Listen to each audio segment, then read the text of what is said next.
triumph to the human spirit, human ingenuity, engineering. First of all, on behalf of, I know many people in this audience, thank you for what you did for those astronauts today. How were you feeling, throughout the day? I mean, I know I felt butterflies in my stomach, and I rarely feel them. Well, I'm actually usually a little nervous about these returns because there's always some risk that something could go wrong. But thanks to the excellent work of the SpaceX team working with NASA, the astronauts are now safely home. And so congratulations to the SpaceX and NASA teams on excellent work. And a huge note of appreciation to President Trump for prioritizing and expediting their return. You have been the chief engineer of SpaceX and remain the chief engineer of SpaceX. It is the first private company to ever make it to orbit. Walk us through the beginnings of that. It is not, it's something that nobody else has been able to accomplish. Well, it's quite a long story. And there are some books that have been written about it. But in the beginning, we didn't actually know anything about rockets. So our first 3 missions failed, actually, of our Falcon 1 rocket. And we almost ran out of money and just barely made it with the 4th launch. If the 4th launch of Falcon 1 had not succeeded, we would have failed as a company. So we just barely made it. So I have to say that I was not a very good chief engineer in the beginning, but I did learn over time. And I think we've gotten, at this point, to where the vehicle is very reliable. And we are going to be able to take astronauts to Mars. In fact, we want to take anyone who goes to Mars and ultimately build a self-sustaining civilization on Mars. That is the long-term goal of the company. Make life multiplanetary. I mean, that is a very bold vision. How long do you think that might take SpaceX to be able to accomplish? I think we could do it in 20 to 30 years. Mm-hmm. So but really, in a lifetime, I should say, if God blesses me with a longer life than I deserve, right? I could always hope. I would love to be able to see that. That would be amazing. I happen to have a telescope, and I love to look at the stars in the sky and the planets, and I am amazed at the majesty of all of creation and the idea that we even look at the moon and we can go there and come back, or a space station, or you launching the hundreds of satellites you have. I want to ask you this question, if I may, and it's, every aspect of this rescue had challenges and danger. The launch, we start there. Then the rocket landing. I mean, we showed. I couldn't believe you were able to land the rocket that fell off perfectly where you wanted it to land. The docking video when they actually connected and got onto the space station. Then the taking off earlier today was a 17-hour trip, leading to the splashdown that all of America watched today.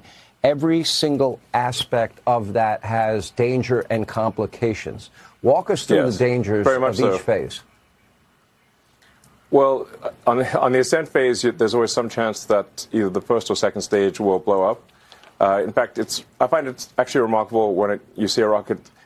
I mean, when I see the rocket, I see a list of all the things that are wrong, all of the ways that it could go wrong and potentially fail. So you could have a first stage failure, a second stage failure, a stage separation failure. The Dragon could fail to separate from the rocket. The trunk could fail to separate from Dragon. There could be a sort of an engine failure on the spacecraft itself. When it's coming back, it's coming in so fast, it's a blazing meteor. And if anything happens to the heat shield, the whole craft is going to disintegrate. So it's remarkable that humans can actually go all the way to orbit and come back from orbit, given the immense amounts of energy that is required to get to orbit and the amount of energy that must be dissipated upon return. And then the parachutes have to open. That all has to work. Now, long term, we are going to be doing, not long term, this year, in fact, we are launching the Starship rocket, which I recommend maybe doing a piece on, because that is truly a revolutionary rocket. Starship is the first rocket that has the potential to make life multiplanetary, to make us a multi-planet civilization for the first time in the history of Earth. And that's truly profound. What was amazing, and I studied a lot of this because of my need to cover it, at one point going 17,000 miles per hour, going through 3,500 degrees Fahrenheit. You have this thermal protection system. Now, we do know that the Boeing Starliner, you know, we know that it had problems. So these problems that you talk about, we can't take them for granted or get complacent.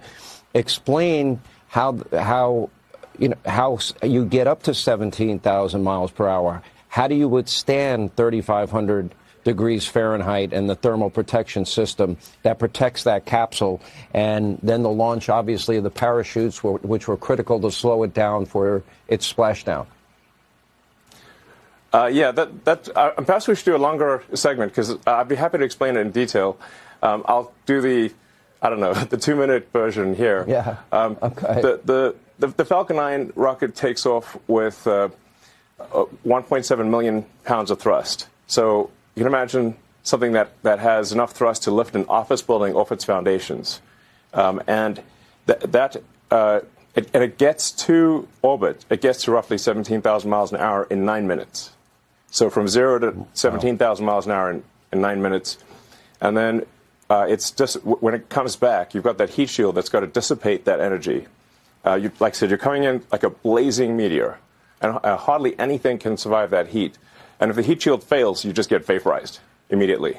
So it's we're really testing the very edge of human ability here, the very edge of material science, and it's kind of amazing that humans can do this at all.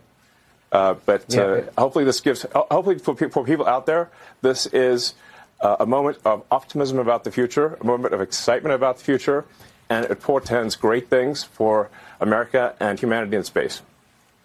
I'm only going to ask you one political question, just for clarification purposes only. I don't think this should really be a political night. I think this is, right, a moment where the country should celebrate the fact that you were able to rescue them, that it happened successfully in spite of the difficulty, the challenges, and the danger.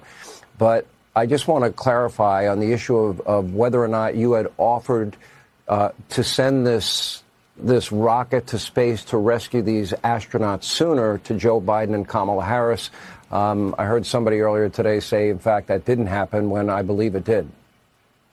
No, we definitely offered to return the astronauts earlier. There's no question about that. The astronauts were only supposed to be there for 8 days, and they've been there for almost 10 months. So obviously that doesn't make any sense.